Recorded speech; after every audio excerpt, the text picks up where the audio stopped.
আসসালামু আলাইকুম। বাংলাদেশের রাজনীতিতে বিরল একজন চরিত্র হচ্ছেন দুইবারের নির্বাচিত প্রধানমন্ত্রী বেগম খালেদা জিয়া। দীর্ঘ সময় ধরে আওয়ামী লীগ সরকার ক্ষমতায় থাকার ফলে আপনার শারীরিকভাবে বেশ অসুস্থতা ছিল। বিদেশে চিকিৎসার ব্যাপারেও যথেষ্ট সরকার প্রেশার ক্রিয়েট করে রেখেছিল। তো এই সরকার পতনের পর তার বিদেশে যাওয়ার সুযোগ হয়েছে। দীর্ঘদিন যাবৎ আমরা ধরতে পারি 10-15 বছর হয়ে যাবে আনুমানিক, আমি জানি না সময়টা সঠিক কিনা। তো রাজনৈতিকভাবে যেই বক্তব্য দেওয়ার ইস্যুটা ছিল, আমরা দেখেছি এক ধরনের মানে নিজেকে গুটিয়ে নিয়েছিলেন বেগম খালেদা জিয়া। তবে এখন লন্ডনে গিয়ে চিকিৎসাধীন আছেন তিনি। অনলাইনে আজকে একটা বক্তব্য দিয়েছেন, যেটা সরাসরি অন্তর্বর্তী সরকারকে কড়া একটা হুঁশিয়ারি দেওয়া হয়েছে।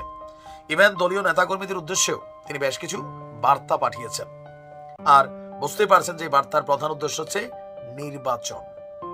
সরকারের এই সংস্কার যে খেলাটা চলছে, আমরা খেলা এই কারণে বলছি, সংস্কার আসলে তলে তলে কি হচ্ছে সেটা তো জানি না, বাট প্রকাশ্যে আমরা যা দেখছি এখানে সংস্কার ইস্যুটা আর আওয়ামী লীগ সরকারের সময় যে মুক্তিযুদ্ধের চেতনা অথবা উন্নয়ন, এই শব্দগুলো খুব বেশি ছিল। এখন এই সরকারের আমলে সংস্কার, সমন্বয়ক, এগুলো আবার খুব বেশি হয়ে গেছে। ওইরকম একটা সাংঘর্ষিক অবস্থানে আছে।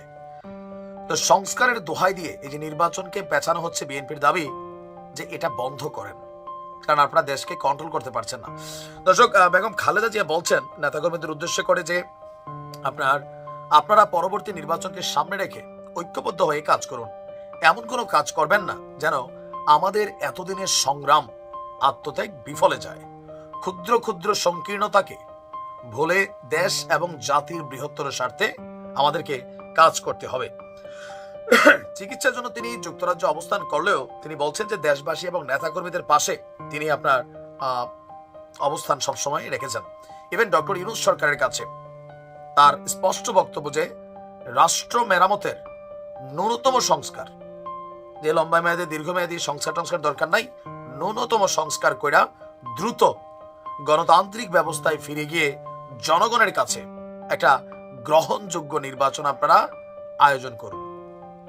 এত লম্বা চূড়া সংস্কার দরকার নাই, যতটুকু দ্রুত, ন্যূনতম না করলেই না, এটা কইরা ভাই এই বছরের মধ্যে নির্বাচন দিয়ে দেন। অপরদিকে বিএনপির মহাসচিব মির্জা ফখরুল ইসলাম বলছেন নির্বাচন নিয়ে সরকারের বক্তব্যে ধোঁয়াশা আছে, কুয়াশা না, ধোঁয়াশা। নির্বাচন আদৌ কি ডিসেম্বরে হবে কিনা, কারণ প্রধান উপদেষ্টা প্রেস সচিব শফিক তিনি বলছিলেন যে ডিসেম্বরে না হলে মার্চ। তার মানে ডক্টর ইউনূস কয়েকদিন আগে তিনি বললেন এক বক্তব্যে যে ডিসেম্বরের মধ্যে নির্বাচন দিবে, চাইলে এর আগেও দিয়ে দিবে। জনগণ, হু ইজ জনগণ? এদেশে জনগণ বলতে কোনো শব্দ নাই। আওয়ামী জনগণ, বিএনপি জনগণ, জামাতি জনগণ, প্রত্যেক দলের এখন বৈষম্য জনগণ। এরা প্রত্যেকে নিজস্ব সিন্ডিকেটের বাইরে অন্য কোনো কিছুতে এরা সহমত পোষণ করে না। সো আপনি কোন জনগণের কথা বলছেন ডক্টর ইউনূস? তো তিনি যখন বলেন চাইলে এর আগে দিবেন অথবা সর্বোচ্চ ডিসেম্বরে, বিভিন্ন জায়গায় বক্তব্য দিচ্ছেন ইন্টারন্যাশনাল মিডিয়ায়, কিন্তু শফিকের একজন বক্তব্যে আবার মানুষের মধ্যে একটা বিভ্রান্তি তৈরি হয়েছে।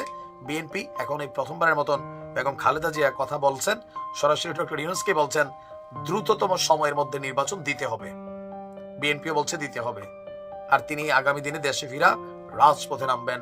আর আমরা যতদূর জানি যে তিনি হয়তো প্রেসিডেন্ট পদে, যদি নির্বাচন হয় প্রেসিডেন্ট পদে তিনি জিতলে আর কি, তিনি হয়তো প্রেসিডেন্ট হতে যাচ্ছেন। যাই হোক, দেখা যাক বিএনপির আওয়াজ, বেগম খালেদা জিয়ার আওয়াজ সরকারের কানে কিভাবে যায়, সময় বলে দিবে।